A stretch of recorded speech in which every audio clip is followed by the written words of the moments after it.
Bonjour Monsieur le Grand Rabbin Joël Bernheim. Bonjour. Merci d'avoir accepté l'invitation de Radio J cet après-midi, à quelques jours de votre allié en Israël avec votre épouse.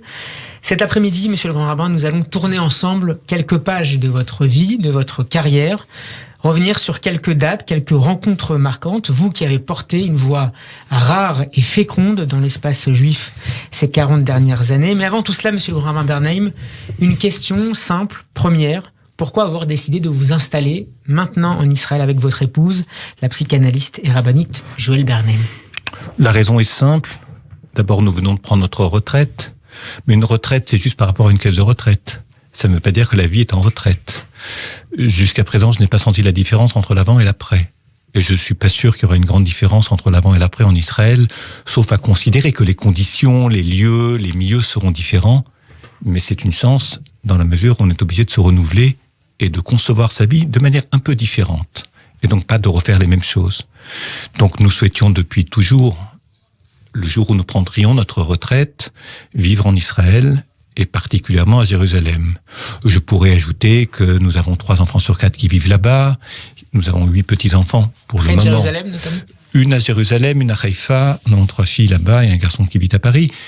Une qui vit à Haïfa, qui est l'aînée, qui a 4 enfants, la deuxième qui est à Jérusalem, qui a 4 enfants également, et chacune un mari, et puis une petite dernière, qui est beaucoup plus jeune, qui finit ses études à Tel Aviv. Vous arriverez dans quelques jours en Israël, un pays que vous connaissez bien, pour y avoir vécu quelques années dans les années 70, et où vous le disiez, plusieurs de vos filles résident. À quoi ressemblait Israël à cette époque, et surtout, que représentait-il pour vous? Alors, la représentation que je me fais d'Israël est très différente aujourd'hui de celle que je me faisais à l'époque, je dirais, étudiante et post-étudiante. En fait, la première fois que je suis venu en Israël, c'était en 1968. Juste après la guerre. Juste après la guerre des 6 jours. J'avais 16 ans. J'habitais Strasbourg à ce moment-là. J'étais à l'école Akiba. J'entrais en première et avec 3 camarades de l'école, le directeur de l'école Akiba, Beno Gross, de mémoire bénie, avait organisé un séjour dans une yeshiva. Pas à Jérusalem, mais à Netivot, yeshiva Tazata. C'était un programme difficile qui avait été mis en place pour nous. On y a passé 3 mois intenses à étudier la Torah, étudier la Gemara, le Talmud. À l'époque, Israël, c'était étudier la Torah. Pas seulement parce qu'en 68, ce fut le cas la première fois. Ma découverte d'Israël s'est faite autour du monde de l'étude. Mais par la suite, j'y retournais toujours pour étudier. Et en général, ensuite, toujours à Jérusalem. La première fois, non, mais par la suite, toujours. Pour diverses raisons. Factuelles, circonstancielles, lieux d'études ou rencontres. De fait, jusqu'au moment où j'ai rencontré ma femme, on s'est rencontrés là-bas, et plus tard, avec des enfants, lorsqu'on est revenu en Israël pour des vacances, le souci de découvrir Israël est né seulement à ce moment-là. Ma femme, lorsque je l'ai rencontrée, terminait ses études en Israël. Elle, Israël avait un sens en dehors de Jérusalem, même si ses études étaient à Jérusalem. Donc elle m'a ouvert les yeux, et de ce fait, on est parti voir autre chose que la ville de Jérusalem. Donc à l'époque, votre épouse envisageait d'y vivre?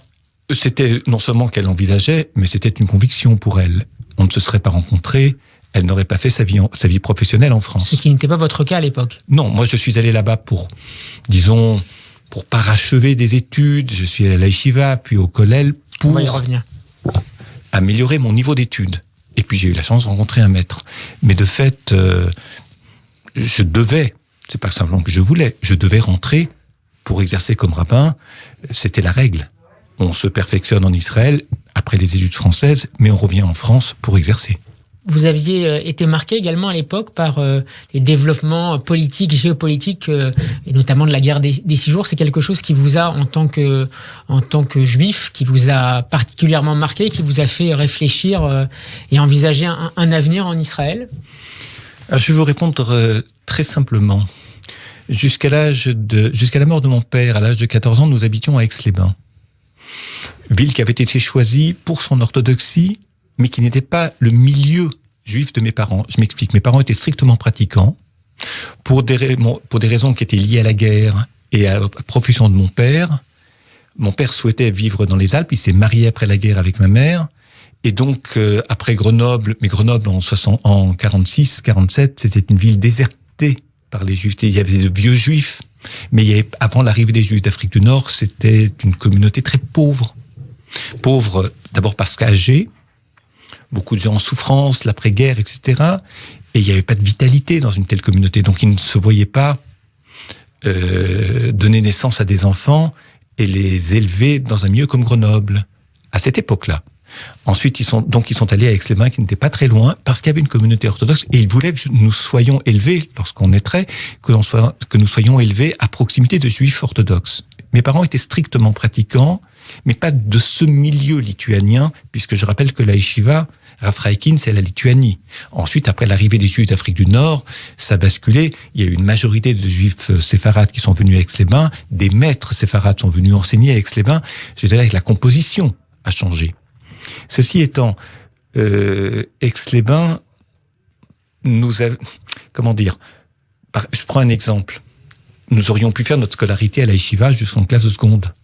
Puisque aussi bien la Torah, ça c'est naturel, mais les disciplines profanes étaient enseignées à la yeshiva jusqu'en classe de seconde. Après, ils allaient au lycée à cette époque. De fait, mes parents ne voulaient pas. Pour quelle raison ? Ils ne voulaient pas, ils souhaitaient que nous soyons au contact du monde non-juif, pour apprendre à vivre au milieu des non-juifs, pour apprendre aussi d'eux, et je dirais accepter les différences, et je dirais être élevé dans la différence. C'est pas simplement la différence religieuse, mais aussi une différence, je dirais, de tenue, de comportement, de type de parole, de centre d'intérêt, qu'on apprenne à connaître le monde. Du moins, c'est ainsi qu'il nous l'expliquait.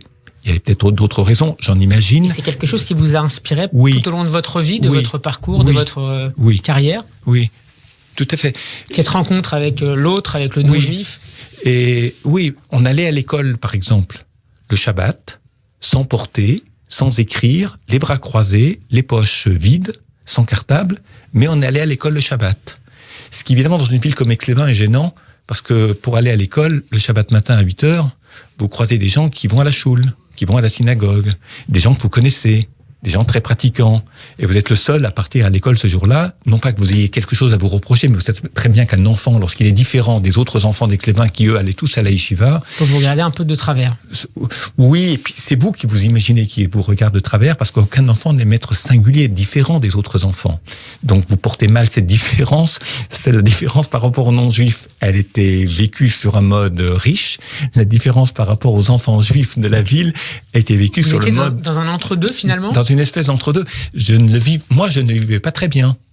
Et puis, comme les gens de la yeshiva voulaient beaucoup que je convainque mes parents de quitter l'école laïque pour faire ma scolarité à la yeshiva, donc à plein temps, j'étais dans une espèce d'entre-deux. Ceci dit, la vie que mes parents nous offraient, le type de vie qui était le leur intelligence, leur ouverture, le sport que l'on pratiquait beaucoup et bien d'autres choses, me convenaient parfaitement. J'avais plus envie d'aller au ski le dimanche que d'aller le dimanche à la yeshiva toute la journée étudier. Ce qui peut être normal chez certains enfants. Voilà. C'est en Israël que vous rencontrez, vous en avez dit un mot, votre maître, après votre diplôme au séminaire rabbinique, qui était le Rav Yechiel Landa Zichrono Livracha. À l'origine, c'était un Lituanien qui avait étudié avec des sommités rabbiniques de la Lituanie d'avant-guerre. Lorsque je l'ai rencontré en tout début 76, nous avons étudié 1 an et demi ensemble. Mais chaque jour était comme une année. Lorsque je l'ai rencontré, c'est un homme qui était âgé et qui avait été un élève, j'en parle parfois, de Rabbi Yosef Rosin, l'auteur de l'œuvre Tzafnat Paneyar, qui est celui qui était un maître Chabad à Dvinsk jusque dans les années 30. Il est mort en 1936 et qui enseignait à Dvinsk, Daugavpils, en Lettonie. Et mon maître était un élève de Rabbi Yosef Rosin. Il m'en parlait, mais pas beaucoup. Parler, c'était étudier, c'était pas raconter des histoires, serait-ce sa propre histoire. Et ça a été d'abord une très grande chance pour moi de rencontrer cet homme, pas tant pour son intelligence philosophique que pour la méthode dans l'étude. J'ai très rarement rapporté dans des enseignements privés ou publics des enseignements que mon maître avait délivrés devant moi, ce qui est très symptomatique. Par contre, sans la méthode qui était la sienne, En quelques mots, quelle était cette méthode ? Écoutez, je vais vous expliquer. Je ne vais pas vous donner un exemple, mais je vais plutôt vous décrire une situation. Il étudiait avec moi la page de Talmud que j'apprenais à la yeshiva, puis au kollel, avec ma chavruta, avec mon compagnon d'études. À la yeshiva et au kollel, c'était un monde beaucoup plus instruit que moi en Talmud, c'est-à-dire des gens qui étaient dans Yeshiva Ktana, Yeshiva Gdola, qui n'ont pas fait d'études profanes, qui depuis l'âge de 4 ans, 5 ans étudient intensivement au Cheder, ensuite à la Yeshiva Ktana, etc. Donc, un tout autre niveau que quelqu'un comme moi, même, je dirais même après la sortie de l'école rabbinique, et de très loin. Donc, c'était une chance. C'est lui qui m'a fait entrer dans cette yeshiva, et ça a été ma chance. Parce que là, il fallait, vu ma différence de niveau, il fallait un peu de piston. Et lorsque le soir se terminait la journée, j'allais chez lui. J'allais chez lui dans les bâtés hungarianes, c'est-à-dire lorsque vous traversez Mea Shearim, la partie très étroite, où il faut marcher sur les trottoirs pour éviter d'être accidenté, dans le sens de direction vers la vieille ville. De Géoula vers la vieille ville. De côté droit, vous avez Mea Shearim et son marché, les Stibler, et le quartier qui remonte jusqu'en haut de la colline et qui redescend vers la ville, le centre-ville. Et sur la gauche de la rue étroite, vous avez ce qu'on appelle les bâtés hungarianes. Ça ne s'appelle plus Mea Shearim, c'est déjà Beth Israël. Bâtés hungarianes, c'est ces ghettos hongrois, vous savez, ces longs balcons avec des appartements. On marche sur un balcon et toutes les X mètres, il y a un appartement. C'est sur 1 ou 2 étages. Avec des grandes cours intérieures, ce sont des familles de ce milieu orthodoxe hongrois, très souvent pas chassidiques, mais lituaniens ou d'Europe centrale, mais souvent opposés au chassidisme, qui habitent ces bâtiments. Et lui habitait là-bas, une chambre, même pas dire un studio, une chambre, avec le nécessaire autour. Et c'est là que vous le retrouviez tous les soirs ? C'est chez lui, un homme pauvre, un homme âgé, sans chauffage, tout l'hiver. Je peux vous dire que j'allais chez lui en mettant le maximum d'habits sur moi, parce que assis, même si vous étudiez la Torah qui vous réchauffe, ça reste quand même limité. Donc, ça a été des années de grand bonheur. Pourquoi méthode ? Vous m'avez posé la question. Parce qu'en fait, lui reprenait le texte talmudique que j'avais étudié toute la journée, qui servait de base pour notre étude. Il commençait avec moi là où moi j'avais terminé la préparation du cours ou la révision du cours précédent. Et lorsqu'il citait un commentaire, lorsqu'il éclairait le texte, il citait un maître, que ce soit du Moyen-Âge, d'avant le Moyen-Âge, les Acharonim, de l'époque de la Renaissance, jusqu'à aujourd'hui.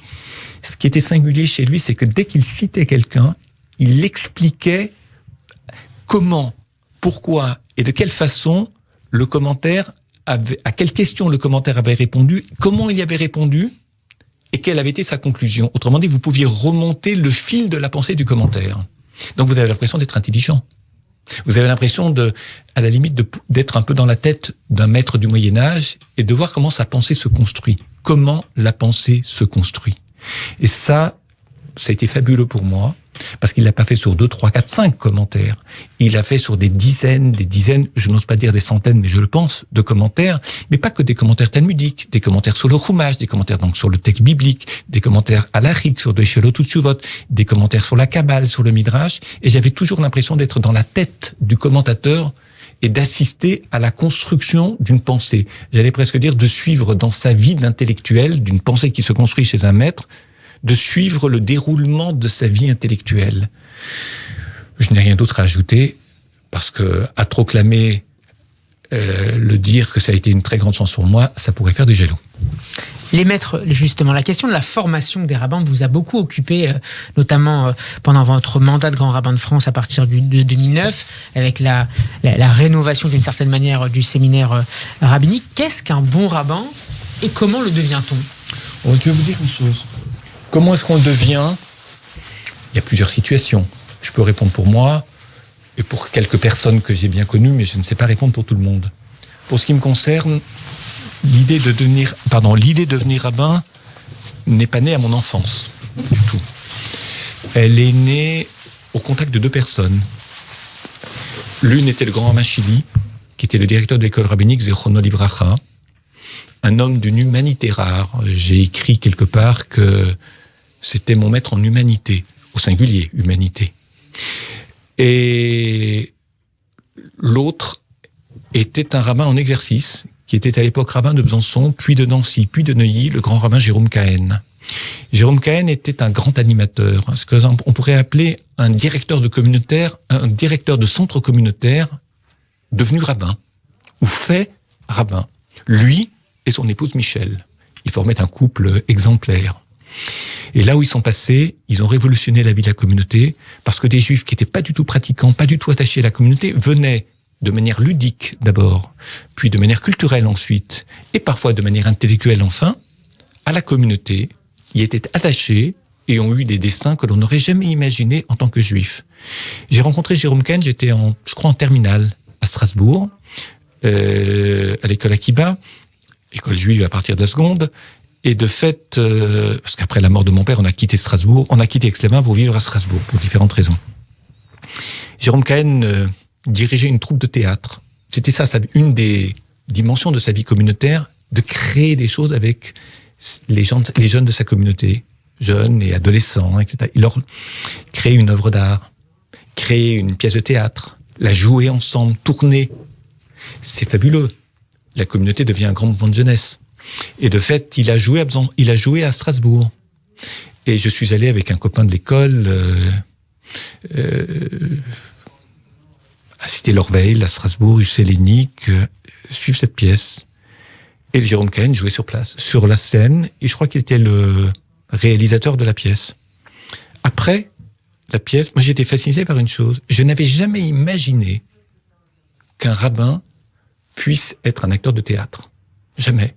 Puisse être autre chose qu'un rabbin officiant. D'abord, à Aix-les-Bains, un rabbin, c'est quelqu'un qui a un vêtement très particulier, qui a un discours très, très typé. Et même à Strasbourg, les rabbins que je rencontrais, divers et variés, je ne les imaginais pas sur une scène de théâtre. Et en l'observant, je suis allé le voir après la pièce. Et je lui ai dit, écoutez, monsieur le grand rabbin, il était rabbin à l'époque, mais j'ai été fasciné par cette soirée parce que jamais je n'aurais imaginé qu'un rabbin puisse faire autre chose que d'être rabbin. C'est-à-dire puisse avoir, je dirais, pas simplement des loisirs, pas simplement des plaisirs, mais un attachement à quelque chose qui en apparence n'a rien à voir avec la Torah, mais qu'il expose avec passion, qu'il vit avec passion. Et pour le dire plus simplement, je ne savais pas qu'un rabbin pouvait avoir des passions extérieures à la Torah, mais qui font de lui quelqu'un de beaucoup plus noble en Torah, parce qu'on sait qu'on peut parler d'autre chose. Et donc, on n'est pas gêné de prendre la parole pour parler d'autre chose que de Torah avec lui. Et ça peut être une très bonne accroche pour entrer dans le monde communautaire, puis d'entrer dans le monde de la Torah. Et c'est ce jour-là qu'est née votre vocation ? Disons, non. C'est pas ce jour-là. Ma vocation, c'est parce que j'étais responsable de mouvement de jeunesse, à l'adolescence, moniteur, puis responsable à Strasbourg, Yeshurun, auquel je dois beaucoup, Henri Eliane Ackerman, tout particulièrement. Donc j'avais envie d'élargir mon activité. C'est arrivé à d'autres. Il y a des chefs EI qui sont devenus rabbins parce qu'ils aimaient l'animation, ils aimaient les jeunes, ils aimaient le groupe, ils aimaient la vie en collectivité. Et entre collectivité et communauté, il y a un pas que l'on franchit aisément. Le grand Massitruc était un chef EI avant de devenir rabbin. Et ça construit une personnalité, le mouvement de jeunesse.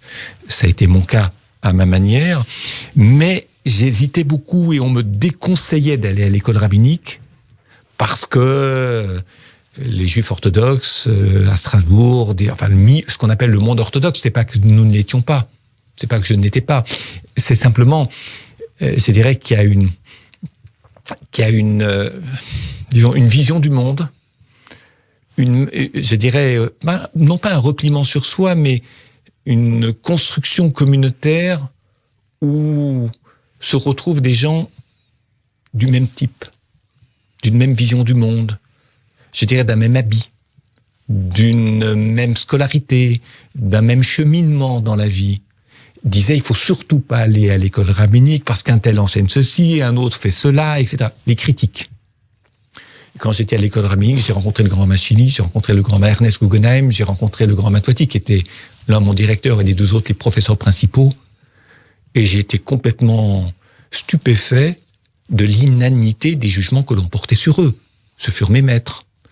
Et je dois dire que les hésitations que j'avais avant ont été non pas balayées, mais réfutées par la perception que j'avais de la personnalité de Jérôme Cahen, du grand rabbin Jérôme Cahen et du grand rabbin Chili, en me disant, je peux aller à l'école rabbinique, devenir rabbin, et rester libre dans ma tête. Si j'aime beaucoup la musique classique, je pourrais continuer à écouter ou jouer de la musique classique. Si j'aime beaucoup le sport ou l'alpinisme, je pourrais continuer à faire du ski et de l'alpinisme. Ça sera pas une sorte de, presque dire il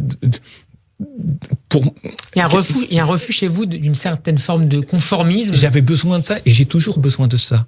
D'être moi-même. De pouvoir être heureux avec ce qui me donne du bonheur et qui n'a rien d'illégitime par ailleurs. Rien d'illicite par ailleurs.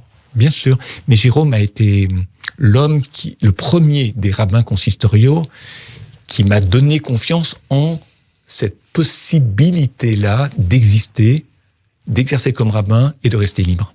Vous évoquiez, monsieur le grand rabbin Bernheim, les différentes visions du monde qui pouvaient se développer les unes à côté des autres. Vous avez publié plusieurs livres remplissant cette fonction d'orientation, d'éclairage sur les problèmes de société, de la société en général, mais à partir d'un point de vue juif. Je pense à un rabbin dans la cité en 1997, à Réponse juive aux défis d'aujourd'hui en 2003, que je montre à la caméra juste là. Ou plus récemment, N'oublions pas de penser la France, paru chez Stock en 2012. Je vous cite, j'ai toujours regardé comme un devoir l'engagement intellectuel dans les choix de l'intellectuel. Expliquez-vous à Philippe Petit et Simon Cruc dans ce petit livre très riche, Réponse aujourd'hui aux défis d'aujourd'hui. Pourquoi avoir considéré cet investissement comme un devoir quand d'autres rabbins s'éloignent d'un certain nombre de sujets de société ? Parce que ça m'a toujours passionné. Toujours. Ça m'a toujours passionné au sens que je n'avais pas... En sortant du lycée, je n'avais pas, disons, les outils qui pouvaient me permettre d'accéder à certains livres trop difficiles pour moi. Les études de philosophie m'y ont aidé. J'ai rencontré dans le monde de la philosophie, dans les études, j'étais dans le milieu non juif, j'ai rencontré toutes sortes de gens, avec toutes sortes d'intérêts culturels, politiques, intellectuels, religieux ou sans religion, des enseignants pour certains extraordinaires, qui donnaient extraordinaire non pas parce qu'ils me fascinaient et que j'avais envie d'être comme eux, ça c'est plutôt de l'idolâtrie, non, qui me fascinaient au sens qu'ils me donnaient des outils de travail, qui me permettaient d'entrer dans les livres, qui m'apprenaient à lire, apprendre à lire. Et très souvent en enseignant, j'utilise cette expression parce qu'elle m'est trop familière, lorsque j'enseigne ou j'étudie un texte devant des personnes, j'essaye de leur apprendre à lire. Apprendre à lire, c'est-à-dire à comprendre la méthode, comment la pensée se construit, de manière à leur permettre une certaine autonomie ensuite. C'est le sens du mot élève, élevé, c'est-à-dire... À toutes sortes d'élèves d'ailleurs. À toutes sortes d'élèves. L'étude, j'étais longtemps rabbin des étudiants et universitaires à Paris, de 78 à 97 par exemple, avant d'être rabbin de la synagogue de la Victoire. Pendant toute cette période-là, d'abord c'est une période très féconde parce que j'avais beaucoup de cours, beaucoup de colloques, beaucoup de congrès, beaucoup de prises de notes, etc. Donc ça me permettait et ça m'obligeait à beaucoup de travailler. Et ce sont des moments de la vie où il faut travailler. C'est la première partie de la vie. Entre l'âge de, je dirais à peu près 25 ans, 26 ans, et puis jusqu'en 97. Si pendant ces années-là, vous ne travaillez pas beaucoup, vous ne vous ouvrez pas à beaucoup de choses, après vous êtes pris par le rythme de la vie, les enfants, la famille, des responsabilités plus importantes, des réponses à des attentes. Mais la première période, le rabbinat des étudiants et des universitaires, c'était riche, c'était fécond, et puis j'avais, et ça c'est une chance, ce qu'on appelle des noyaux durs, c'est-à-dire des gens qui s'attachaient à mon enseignement. C'est un avantage, pourquoi ? Pas simplement pour se faire applaudir, pas simplement pour être remercié, ce qui n'est jamais désagréable, mais surtout parce que un noyau dur, c'est un groupe de personnes qui vous sont fidèles. C'est-à-dire que si un jour vous n'avez pas compris l'objet d'étude que vous vouliez partager avec vos étudiants, et que vous n'avez pas réussi à expliquer ou à bien démontrer ce que vous vouliez expliquer ou démontrer, si votre assistance ne vous connaît pas, elle peut être déçue, puis elle s'en va. Donc, vous avez comme ça des blessures d'amour-propre naturelles. Et ça se passait pas. Parce qu'il y avait un noyau dur qui était toujours là. Donc, c'était comme un laboratoire de recherche, si vous voulez. Des moments de travail en groupe. Bien sûr que je préparais avant eux. et beaucoup. Mais si ça marchait mal, soit parce que j'avais pas bien compris ce que j'avais préparé et que j'étais donc incapable de l'enseigner, vous savez, on croit avoir compris lorsqu'on lit ou qu'on écoute, et au moment où on va le transmettre, on se rend compte qu'il y a des choses qui n'ont pas été bien éclaircies, démontrées, et l'auditoire vous le fait sentir, ou bien vous n'arrivez pas à le formuler dans une langue qui soit audible pour votre auditoire, c'est-à-dire suffisamment pédagogique. Mais ça, ce furent des moments très heureux, très. Et je remercie beaucoup le grand Albin Kaplan d'avoir créé cette fonction pour moi en 77-78, parce que ça a rendu possible beaucoup de choses. Mais c'est aussi à cette période que vous démarrez votre réflexion sur les grands problèmes de société. Progressivement, ça se fait pas d'un instant à l'autre.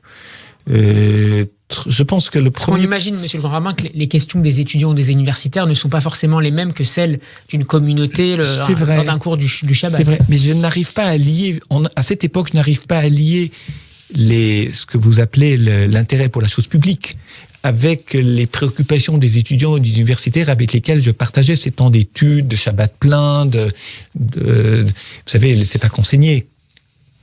Pour que les gens s'intéressent à la vie juive, il faut qu'ils... Parler du Shabbat, c'est très bien par les livres, mais vivre un Shabbat dans une famille où l'on étudie, où on joue, où on prie, où on vit... On revient à la fonction d'animateur du rabbin que vous exposiez tout à l'heure. Ça, c'est la vie tout court, c'est la pratique. Ça rend possible la pratique. En tout cas, ça la rend heureuse, accessible. Sinon, c'est théorique et ça s'éteint très vite. Ceci étant, vous avez très rapidement posé une question tout à l'heure, puis on est passé à autre chose. C'est quoi un rabbin ? Un rabbin, ce sont deux choses. C'est un enseignant, un homme de parole, quelqu'un qui a une parole qui intéresse, qui stimule, qui est audible, qui n'est pas refermée sur elle-même, qui donne à réfléchir, qui vous ouvre à des domaines que vous n'imaginiez pas accessibles ou pas intéressants. On a des a priori sur les choses. Et parfois, un enseignant peut vous délivrer de ces a priori. Mais un rabbin, ce n'est pas qu'un enseignant ou un homme de parole. Un rabbin, c'est un acteur social. Parce qu'en fait, lorsque vous êtes rabbin, les gens viennent pas vous parler de leur joie, de leur réussite, etc. Ils en parlent peu. Ils vous demandent de vous associer à eux. Mais je dirais, quand vous êtes joyeux, ça n'appelle pas des explications, des interprétations et de longs dialogues. Par contre, sauf pour préparer des mariages, des bar mitzvahs, mais on est, on est porté par un courant positif et pour progresser dans la vie, il faut être inquiet. Il faut vivre des moments qui vous inquiètent, qui vous interpellent, qui vous posent question et qui vous obligent à travailler. Et le rabbin est un inquiéteur ? Est un inquiéteur à condition qu'il soit réellement inquiet, qu'il fasse pas semblant d'être inquiet. Ou qu'il ne réfute pas l'inquiétude en disant la réussite du juif, c'est l'absence de doute, l'absence d'inquiétude, être rassuré en permanence, et je dirais presque être enraciné dans des convictions qui fait qu'il n'a plus peur de rien. Et c'est ce qui vous a particulièrement intéressé chez certains maîtres du chassidisme, cette inquiétude ? Oui, parce que je crois que certains, pas tous, et puis par ailleurs je ne connais pas le monde chassidique dans sa totalité, de très loin pas, mais ce que j'ai appris par les livres, et qui crée aussi en moi une certaine proximité avec le monde Chabad, le monde Lubavitch, auquel je n'appartiens pas du tout, mais pour lequel j'ai une vraie sympathie, parce qu'il y a de très grands maîtres chez eux. Vous savez, les gens ont des jugements très rapides sur les communautés. Par exemple, oui, les Chabad, c'est comme une secte, ils cherchent à convertir, à attirer de toutes les façons. C'est beaucoup plus subtil que ça, et c'est beaucoup plus intelligent que ça, et c'est beaucoup plus intéressant que ça. Il y a toujours des gens qui sont comme ça dans les groupes, qui veulent vous attirer, qui sont prêts à... Mais vous savez deux choses. Je laisse maintenant, c'est pas une réflexion sur le monde Chabad, mais j'ai appris par les livres ce qu'est la richesse du monde Chabad, du monde, et pas seulement du monde Chabad, du monde chassidique, tout court. On a l'image des cours chassidiques avec le rabbin, le rebbe, etc., et les gens qui lui sont complètement soumis, qui lui demandent conseil, etc. C'est une chose. Mais il y a beaucoup d'autres choses, et lorsque je lis leurs livres, je découvre ce que j'appelle une intelligence qui est faite d'une absence de peur devant la peur. Ils n'ont pas peur d'avoir peur, pour le dire simplement. Ne pas avoir peur de la peur, c'est-à-dire qu'on a le droit d'avoir peur. Il y a des gens qui vous disent, il est interdit d'avoir peur, il faut surtout être sûr de soi, avancer fièrement, etc. En certaines circonstances, oui. Mais toute la vie n'est pas que avancer fièrement. Lorsqu'on a peur de quelque chose, il faut comprendre ce qui se cache sous cette peur. Il faut surtout ne pas la fuir, cette peur. Parce que lorsqu'on fuit la peur, parce qu'on a peur de la peur, vous savez ce qui se passe? Au bout d'un moment, on passe de l'autre côté de l'échiquier. Je vous donne une image pour raconter la chose, pour éclairer la chose. J'enseignais au QEJ, au centre Rachi, rue Broca, il y a très très longtemps. C'était dans mes premières années d'exercice rabbinique. J'avais devant moi un monde juif, non-juif, laïque. C'était laïque. Donc, des non-juifs pouvaient très bien suivre ce cours.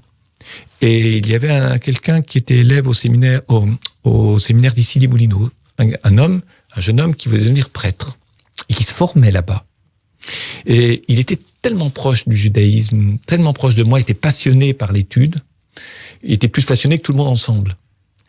Ça m'inquiétait un petit peu parce que je me disais, il est tellement juif, je comprends pas comment il va devenir prêtre, cet homme. Et un jour, il a étudié pendant 2 ans dans un cours hebdomadaire, et puis un jour, il a disparu. Complètement. Et je ne l'ai plus revu pendant des mois. Ça m'a beaucoup surpris parce qu'il était tellement poli, courtois, attentionné, disparu. 2-3 ans plus tard, je regardais très tard la nuit une émission de télévision sur Monseigneur Lefebvre, en Cône, etc. Et dans le reportage, on voyait la messe latine, traditionnaliste. Et ce qui m'a beaucoup frappé, c'est qu'au 2e rang d'assistance, qui est-ce que je vois? Cet ancien étudiant du séminaire d'Issy-les-Moulineaux. Et j'ai compris ce que c'était que la peur de la peur, parce que Monseigneur Lefebvre, c'était pas la proximité du judaïsme qu'il habitait. Bien évidemment pas. Et j'ai compris qu'il a eu peur, à un moment donné, de cette peur de devenir juif. C'est-à-dire de plus croire en ce pourquoi il faisait des études et ce qu'était sa vocation. Donc pour fuir cette peur qui habitait en lui, il a couru de l'autre côté de l'échiquier, là où on n'aime pas les juifs. Là, on est de toute façon à grande distance des Juifs, parce que les Juifs n'apportent rien à Monseigneur Lefebvre, c'était la règle. Voilà, ça c'est un exemple, en tant que rabbin, de ne pas avoir peur de la peur. Monsieur le rabbin Gilles Bernheim, on va se retrouver dans quelques instants pour poursuivre cette discussion sur votre parcours de vie. Je vous propose d'écouter un titre dont vous disiez un jour au micro de Radio Classique que c'était l'une de vos Madeleines de Proust. Vous nous direz pourquoi juste après. Voici la Rhapsodie numéro 2 de Franz Liszt, interprétée en 1969 lors d'un concert en Suisse par le pianiste hongrois György Cifra. À tout de suite.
Monsieur le grand rabbin, qu'est-ce que représente pour vous cette Rhapsodie numéro 2 de Franz Liszt et plus globalement la musique classique?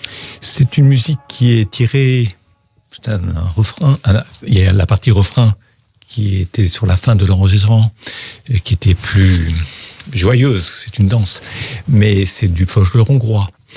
Alors qu'est-ce que ça représente? D'abord un exercice au piano que je connais. C'est un exercice qui est assez difficile pour les doigtés, plus que pour le rythme. Deuxièmement, donc là, il y a un vrai travail au piano pour je dirais, pour sautiller comme Sifra le fait. J'avais entendu un jour une version de Clara Askill en concert, très grande mozartienne, et quelques autres interprètes. Pourquoi j'aime cette musique ? Je pense d'abord pour une raison qui est peut-être étrangère à ma culture de musique en musique classique. Mon grand-père maternel était originaire de ce qui s'appelle la Slovaquie, je dis Trnava. Il avait fait ses études à Budapest, tout d'abord, et on est à la tout début du XXe siècle. Et il venait d'une famille très orthodoxe, très instruite en Torah. Son père était un Talmid Chacham, très très grande famille, 14 enfants. Lui a fait des études à Budapest, tout en étudiant à la yeshiva, en obtenant une smicha, un titre rabbinique. Et ce grand-père, je l'ai peu connu parce que j'avais, je crois, 7-8 ans quand il est décédé. Mais je me souviens, les quelques fois où je l'ai rencontré à Strasbourg, il chantonnait la deuxième rhapsodie hongroise de Liszt. En tout cas, le refrain. On n'a pas écouté là. Etc. Bon, enfin, je l'ai dans, comme on dit, c'est dans mon ADN maintenant. C'est typiquement hongrois comme musique. Et de fait, il est, donc, comme je l'ai peu connu, et que c'était un homme qui était très respecté dans la famille, et très honoré, donc très honoré et honorable. J'aime particulièrement cette musique pour des raisons affectives, disons. Mais j'ai des avis partagés sur l'œuvre de Liszt. C'est pas le compositeur que je préfère, mais quand j'étais enfant, mes parents avaient l'habitude de mettre de la musique classique lorsque nous étions au lit, mon frère et moi. Donc, si on se couchait tôt, on avait droit aux deux faces du vinyle, la face du disque. Si on se couchait moyennement tôt parce qu'on avait un peu traîné, c'était une face. Mais il restait, même si on avait beaucoup traîné, quand on se couchait tard, il restait quand même la moitié d'une face. On n'était jamais privé de musique classique. Jamais privé de musique. Et je me souviens que les premières musiques que mon père nous mettait, c'était d'abord des musiques assez faciles à l'oreille. La Rhapsodie hongroise numéro 2 est assez facile à écouter. Il y a des musiques beaucoup plus difficiles, il y a des romances, il y a des ballades, il y a des nocturnes, on est chez Chopin, il y a quelques concertos de Mozart qui sont plus faciles d'accès parce qu'il y a des mélodies auxquelles on accroche facilement. Et puis ça vous permet d'entrer dans la musique et ça vous permet petit à petit pas de mieux comprendre, mais je dirais d'être mieux accompagné dans votre vie par ce que représente cette musique classique. Nous parlions d'Israël tout à l'heure. Quel regard portez-vous sur la société israélienne de 2020 que vous allez rejoindre dans quelques jours ?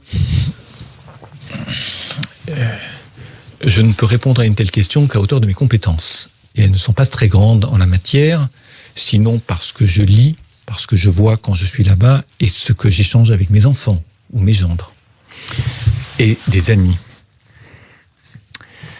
Société israélienne, écoutez, c'est très complexe. Israël est un pays qui est complexe, c'est un pays qui est paradoxal, c'est un pays qui est pétri de contradictions, c'est un pays de grande espérance, c'est un pays à côté duquel il ne faut pas passer. Le destin du peuple juif se joue là-bas. Je dis pas simplement l'avenir du peuple juif à cause de l'antisémitisme, etc. Banal comme réponse. Non, il y a beaucoup d'autres choses.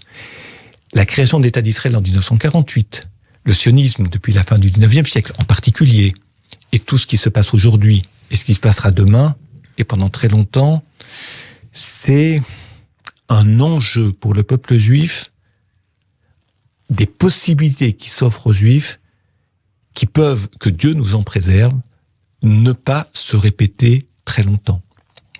Vous savez, lorsqu'on a étudié le Tanakh, on sait ce qu'est la fragilité du temps. On sait le temps que peut durer un projet d'excellence.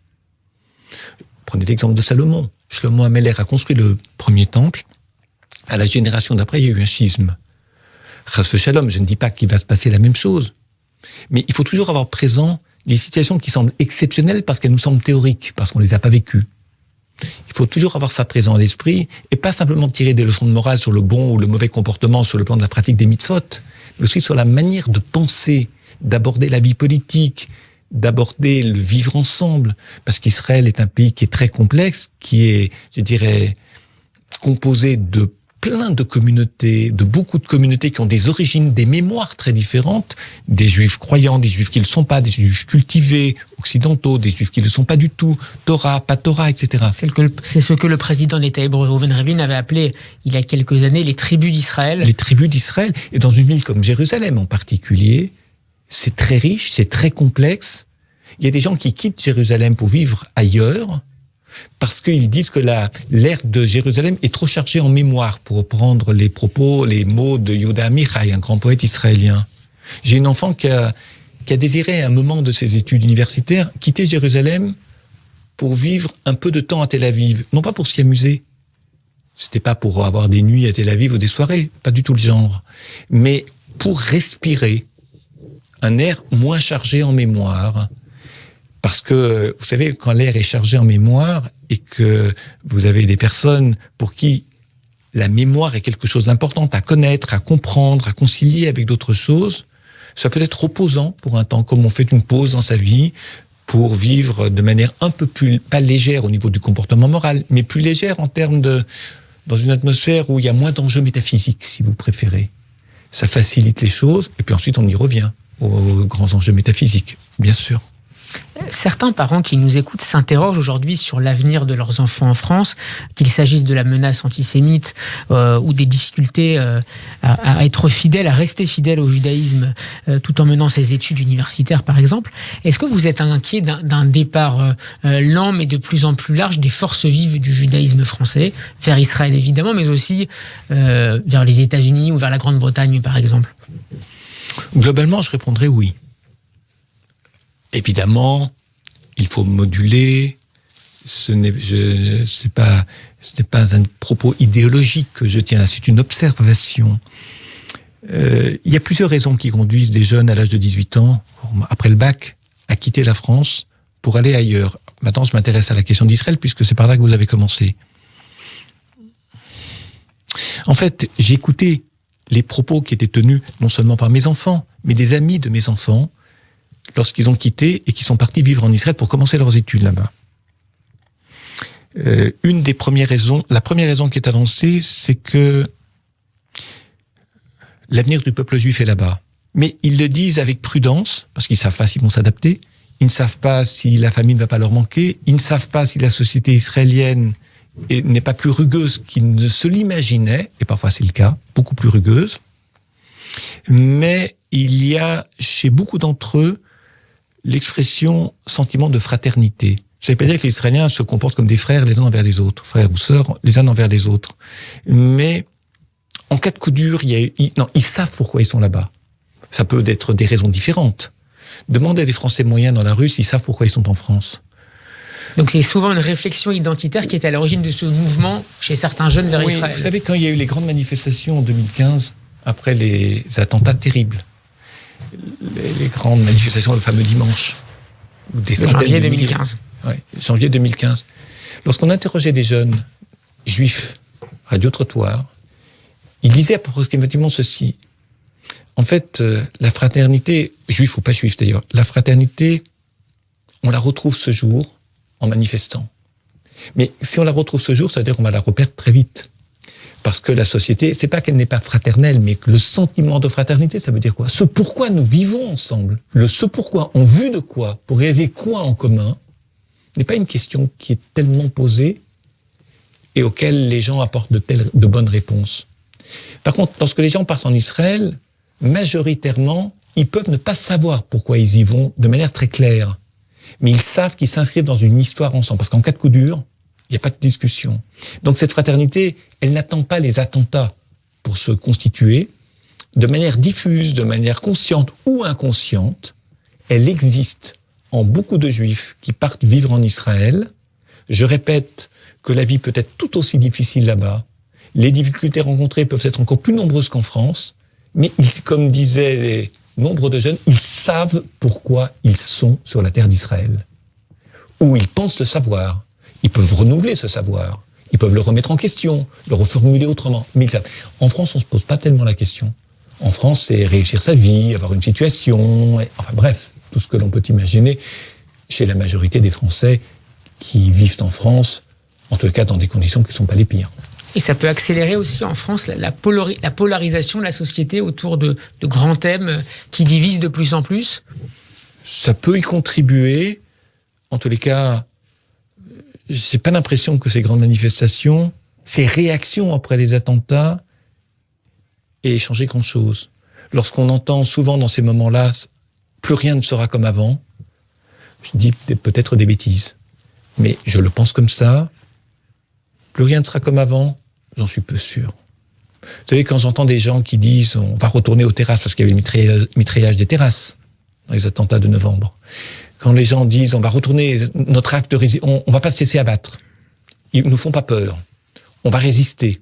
On continuera à aller aux terrasses. Si la résistance consiste à aller boire un verre aux terrasses avec ses copains, pardonnez-moi l'expression, le mot résistance est carrément dévoyé ici. Parce que les gens ont besoin de vivre, ont besoin de s'amuser, ont besoin d'avoir des relations entre eux. Mais dire que c'est une résistance un tout petit peu... Ce n'est pas un projet de société. C'est pas un projet de société. Oui, c'est une résistance à la mort, à l'idée de mort. Parce que cette idée de mort, quand on vous mitraille, elle peut vous angoisser et vous empêcher de vivre, et de vous faire perdre le goût de la vie. Donc le goût, disons, ce besoin de survivre est plus fort que tout. Peut-être. Mais c'est pas un projet de société. Retour, monsieur le Grand Bernheim, dans les années 70-80, vous faites la découverte d'un penseur, philosophe et talmudiste, Emmanuel Levinas. Radioscopie. Emmanuel Levinas. Jacques Chancel. Emmanuel Levinas, vous êtes philosophe et juif dans un monde bouleversé, c'est-à-dire que vous êtes un homme de réflexion et vous êtes un croyant. Votre inquiétude aujourd'hui, elle est de quelle nature? D'abord, je reviendrai sur vos termes. Le mot croyant est un mot qui a du sens trop précis. Il y a diverses manières d'être croyant. Quelle manière? Il y a une manière qui consiste à se trouver devant un certain nombre de propositions auxquelles on adhère. Et puis alors, il y a une manière d'être saisi par quelque chose avant tout et qui ne vous lâche pas, sans que cela puisse se traduire toujours en des propositions tout à fait déterminées. Dire de vous que vous êtes croyant, alors, je ne dis jamais ça à la première personne. Je pense que c'est un verbe auquel manque la première personne, un verbe défectif, auquel manque la première personne du singulier. Emmanuel Levinas chez Jacques Chancel dans l'émission Radioscopie en 1980. Monsieur le Grand Bernheim, qu'est-ce qui vous interpelle, qu'est-ce qui vous a interpellé dans la pensée lévinassienne? La première fois que j'ai lu un texte de Levinas, c'était Difficile Liberté. L'avantage de Difficile Liberté, j'ai souvent suggéré à des personnes d'entrer dans l'œuvre de Levinas par Difficile Liberté parce que ce sont des textes, ce sont des articles ou des émissions retranscrites en articles. Ce qui fait que les sujets sont diversifiés. Et si ce sujet ne nous intéresse pas, on saute, on prend un autre sujet, on cherche dans la table des matières les sujets qui nous intéressent. Et ils sont très diversifiés. Si vous entrez dans une œuvre philosophique, c'est plus compliqué. Parce qu'il y a une construction de pensée qui commence et qui continue et qui s'achève. Vous ne pouvez pas rentrer au milieu et en omettant tout ce qui s'est passé avant. Difficile Liberté est une porte d'entrée à l'œuvre de Levinas. Ensuite, il y a des œuvres philosophiques. Je n'ai pas connu Levinas comme professeur de philosophie. J'ai suivi quelques cours pour mon plaisir à Paris 4, pour le plaisir et aussi l'intelligence de Levinas, parce que c'était d'abord un sujet de curiosité pour moi, et ensuite un plaisir intellectuel. Emmanuel Levinas, je l'ai surtout connu comme homme au comité préparatoire du colloque des intellectuels juifs de langue française. Alors c'est un homme... Il délivrait sa leçon, sa fameuse leçon talmudique. Mais c'est pas tellement les leçons qui m'ont marqué, c'était le Yom Kippour de la pensée, si vous me permettez l'expression, c'était... Il faut y être, comme on dit. Mais c'était pas seulement ça. Il était membre du comité préparatoire. Je l'ai été à partir d'un certain moment. On préparait des colloques. Donc, il y avait des tours de table. On était 10, 15 personnes à préparer le colloque. Et puis, à un moment alors, Levinas arrivait son tour. Il commençait par, pardonnez-moi l'expression, à tâtonner. Une pensée qui avance, qui recule, etc. Et puis, à un moment donné, une phrase, ce que j'appelle une phrase de génie. C'est-à-dire que vous comprenez plus le sujet de la même façon. Vous voyez à partir de tout ce qui a été dit avant, ce vers quoi ça peut conduire, alors qu'aucune personne qui avait formulé, qui avait tâtonné pour formuler quelque chose, n'avait imaginé ce vers quoi ça pouvait conduire. Ça, c'était Levinas. On avait carrément bougé d'une ou de deux étapes. Et c'est comme si on ouvre les volets, une fenêtre, et on voit un paysage qu'on n'avait pas imaginé. Ça, c'était Lévinas. On arrive malheureusement presque à la fin de cette émission. La communauté de la Victoire, dont vous avez été le rabbin pendant quelques années. Parce qu'on aime, on ne compte pas. Vous a rendu hommage il y a quelques jours. Je voudrais faire écouter un extrait de votre intervention lors de cette cérémonie. Ce maître du chassidisme mentionné par Kundera rappelle que lorsque l'homme pense, Dieu rit. Alors, cette phrase qui ne me quitte pas et qui boucle ce premier temps de notre vie, je voudrais simplement la reprendre à notre compte, Joël et moi. Nous ne sommes pas là que pour penser et parler, mais pour agir. Quels seront vos premiers projets en arrivant en Israël, monsieur le rabbin Bernheim ? Agir. Agir n'attend pas. Penser peut attendre. Agir, ce sont les besoins des autres. Penser, avant d'être les besoins des autres, c'est d'abord mon besoin de réfléchir. Mais la pensée peut avoir aussi quelque chose d'égoïste. Parce que quand vous pensez, vous regardez pas le monde autour de vous, vous vous concentrez. Et donc, vous vous repliez sur vous-même pour comprendre. Agir, c'est savoir que les besoins de l'autre, vous citiez Lévinas tout à l'heure, toute la thématique otage de l'autre, la pensée de l'autre le visage de l'autre m'oblige, c'est que ce qui se passe autour de vous, l'urgence de ce qui se passe autour de vous, si vous regardez le monde autour de vous, cette urgence vous appelle. Et si vous ne répondez pas, et que vous répondez avec retard, la situation peut s'être détériorée, voire défaite, le jour où vous décidez de sortir de vos œuvres, de votre réflexion, pour vous intéresser aux autres. Donc agir d'abord, penser ensuite. Lorsqu'on fait les mitzvot, Nassé Venishva, on fait, et de manière consubstantielle, concomitante, conjointe, on étudie. Il n'y a pas d'acte sans réflexion. Ce serait le dernier à penser le contraire. Mais c'est dans cet ordre-là que les choses doivent se faire. Voilà, c'est la fin de cette émission. Merci beaucoup, monsieur le grand rabbin Bernheim, d'avoir été avec nous cet après-midi. Je vous souhaite le meilleur en mon nom, au nom de la radio et au nom de tous ceux qui nous écoutent. Mazal Tov et à très bientôt. Bel après-midi à toutes et à tous sur Radio J. Je vous remercie du fond du cœur.